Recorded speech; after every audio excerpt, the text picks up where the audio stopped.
Huey Freeman from the Boondocks has been trying to tell us for years that governments often lie about a lot of things, but most of you dismiss it as conspiracy theories. Well, while you remain in your ignorance, your government is fucking shit up at your expense and you don't even notice. In this video, I want to talk to you about 6 things that most governments often lie about.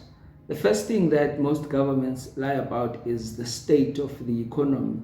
Remember when Melusi Gigaba was still finance minister in SA, and when he finished giving his budget speech, he said, "We are going to be all right." And as urban poet Kendrick Lamar says, we're going to be right, we're going to be all right. And looking at how things are right now, we are not all right. There's a lot of things that are messed up with the South African economy. So that was a lie, selling dreams that we will survive based on the mess that they've created as the government.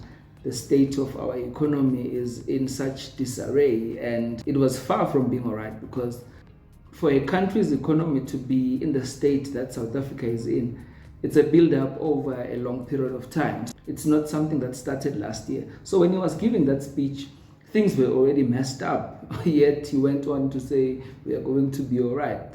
How many people are unemployed in this country? How many people are living below the poverty line? How many people are struggling, on a daily basis to survive? Even people who are working are finding it hard to make ends meet because things are getting expensive. Most of the things in our economic system are broken, food hikes, petrol hikes all the time. So we are not all right. They lied about the fact that we are fine, just so that we can be pacified and somehow tolerate them for another year or two. The second thing that most governments lie about is the reasons for not letting go of a public official that has been found guilty of some type of misconduct. Somehow they find a way to cover it up because this person is a comrade. Either they, move them to a different ministry or a different portfolio, but they'll never fire them. That is why most ANC officials are this corrupt, because there's no sense of accountability in the party. If you mess up, they cover you up, and maybe they can suspend you for a couple of months and then reinstate you and maybe move you to a different space, but they don't let you go. So they shield their own at the expense of people. The third thing that most governments lie about is this whole thing of saying that they'll set up a commission of inquiry to deal with a particular issue or allegation. I don't know how many times you've heard this. We will set up a commission of inquiry. We will internally investigate this matter. I don't know how many times I've heard that. But what comes out of those commission of inquiries? Nothing much comes out of it. We start with this. The ANC has set up a task team to make recommendations to the NEC on the findings contained in the state capture report. Several party heavyweights have been named in that report. Part 3 of the report, released earlier this week, details several dodgy dealings at Bosasa. The task team consists of Jeff Radebe, who's the convener, Joel Nechitenze, Toko Didiza, Ronald Lamola, Lady Pando, and Lindiwe Maseko. For more on this, I'm joined in studio by ANC National Spokesperson Pule Mabe. Pule, thanks for your time. I appreciate it. So let's talk about the most important issue here and the mandate of this task team. Well, evening, Shahan, and evening to your viewers. The task team is work or conclusions arrived at by the NEC in that January National Executive Committee. It was announced alongside the Renewal Commission. It's part of the broader work that the organization needs to do. But remember what we said. During our 110th anniversary celebration, we did say that we have got to be seen acting decisively on the work that the Commission was doing. But we said, for us to be able to act with fuller knowledge of what is contained there, we'll then need to have a task team of the National Executive Committee that does that work and helps the ANC formulate its own approach on the report itself. Commission of inquiry that is organized by the state is like someone investigating themselves, because the entire state is messed up, it's corrupt. So if you set up a commission of inquiry that will vindicate you, that will somehow reveal your own scandals, that will somehow expose you, you're not going to allow that process to go on without any biases, without any manipulation of the information that is given to the public, because you yourself are compromised, you yourself are implicated. So governments lie when they say, we take this matter seriously. We will ensure that all perpetrators are dealt with decisively. So what they do is they work with some of these media companies that they are affiliated with. They create a new hype. They create a new thing that is newsworthy. They create some type of distraction so that people can forget about the issue that we all want a fair outcome on. So they know how to manipulate the media. They know how to, apply propaganda strategies. So this thing of commission of inquiries, I don't buy it.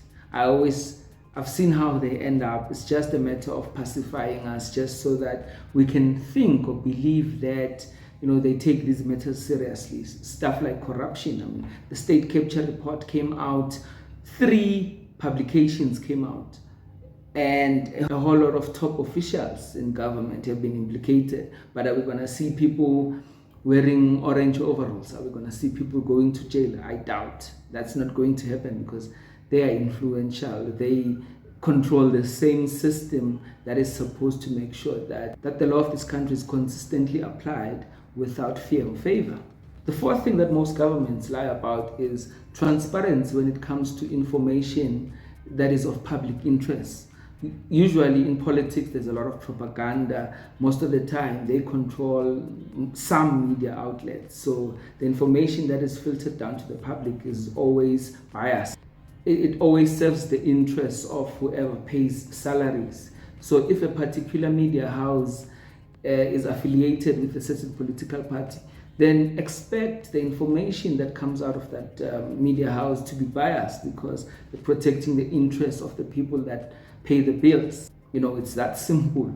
So be careful of the information that you hear in the news. Be careful of press releases that you hear from political parties that are designed to portray themselves in a way that seems like they are doing the right things, that seems like they are doing their jobs.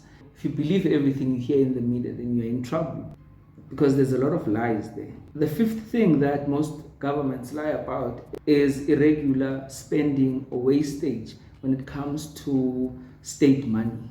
Remember the Nkandla saga, where this guy says he didn't know that they were doing all these things, yet this was happening in his house. There's no way that you wouldn't know what's happening there. Who authorized the process, who agreed to everything that was happening there. There's a lot of irregular expenditure going on in local governments, in the national treasury even, where there's a lot of monies that are not accounted for. But there's always going to be lies around how much has not been accounted for, or where the money went. When they give you the budget speech, they'll make up stuff that doesn't exist. They'll make up figures that don't really exist. And it's only when institutions like Moody's downgrade us, that's when we realize that we are actually in trouble when it comes to how we manage our money as a nation, as a country. So there's a lot of lies in terms of where money is going, how well our economy is going. And lastly, the sixth thing that most governments lie about is statistics. So Statistics South Africa is a state entity. So whenever you hear numbers that are released by Stats SA, most of them serves the interest of the government. It's easy for the government to skew stats in order for those numbers to serve their interests. So be careful when you're analyzing stats. Personally, I feel like we are not given the right information when it comes to our unemployment rates. I feel like our unemployment rates are way higher than what they tell us, and for you to see that is you look around. How many people are looking for jobs? How many people have been looking for jobs for years? They're not finding jobs. It's bad out there. If you look at the crime in this country, it's also a reflection of people don't have jobs, and people do anything now to try and make a living. So governments lie a lot about statistics, especially stats that may have a bad reflection on them as a government. They'll edit that information. They'll somehow distort that information so that the public can be misled. And it goes back to that thing of The state is not serving people. Well, at least most governments. They're not serving people. They don't care about you. They care about their own interests. They are not there to develop the country so that ordinary citizens can have a better life. You know, there's only a few countries that have governments that are accountable to the people, that have the best interests of the people at heart. SA is not one of those countries, unfortunately. Our leaders, our politicians are self-serving. So the question is, why do governments lie? Well, I think it's because most governments control the very mechanisms in which information is shared. So the reason why most governments lie is because lying advances their agenda. Lying protects their interests. Lying supports their interests. So it's easy to lie and really, so that you're not accountable, so that people can think that you're doing the work, whereas the real picture is telling a different story. So lies are self-serving, basically. If a government wants to invade another country, then they can use lies to get the buy-in from the citizens so that the citizens can support that invasion, so that they can somehow justify that invasion, because war costs a lot of money, and who pays for it? It's the taxpayers. So governments use lies like this country has weapons of mass destruction, this country does this country does that, this country is a threat to global peace, or whatever the case is. They use those lies in order to justify these wars. So they lie. There's a lot of propaganda, and if you understand how the human mind works, it's easy to convince the human mind when you have the right things in place. For instance, headlines like "America under attack." Already in your mind, America is under attack. We need security. We need to, invade these countries so that we can protect ourselves. So governments lie because it serves their interests. It supports whatever that they're trying to do that ordinarily citizens wouldn't support. But when they lie, when they put that propaganda out there, people buy into that and they support those things.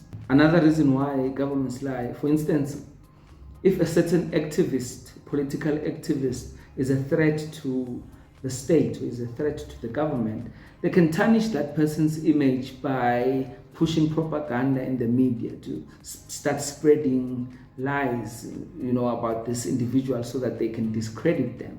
So lies in politics are very common. It's basically their language.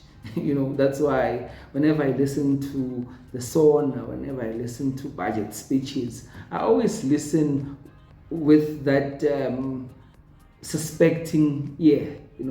I always look beyond what is being said because I understand how these people operate. I don't just sit there naive and believing everything that these people are saying, because I understand how politicians operate. If the government wants to extract more money from its citizens, they use lies to justify certain unnecessary expenditures. So lies basically are the surviving mechanism of many governments. It's sad because, this comes at the expense of ordinary citizens who vote sincerely, hoping that these people will have their interest at heart, only to find that, no, these people are self-serving. South Africa is a great example of this. Our government is self-serving. There's no two ways about it. It's obvious for everyone to see. If you consider the amount of tax that is being paid by South Africans, working South Africans, it's ridiculous. But when you look at infrastructure in this country, it hasn't developed in the last 2 decades or so. So where is the money going? It's going into the private pockets of these people and their families, unfortunately. When is it going to stop? When is it going to stop? When are we going to say enough is enough? You need to start being accountable. When are we going to disturb the peace, the status quo, to say, but we can't continue like this? And that brings us to the end of the video. Thanks again for watching. See you in the next one.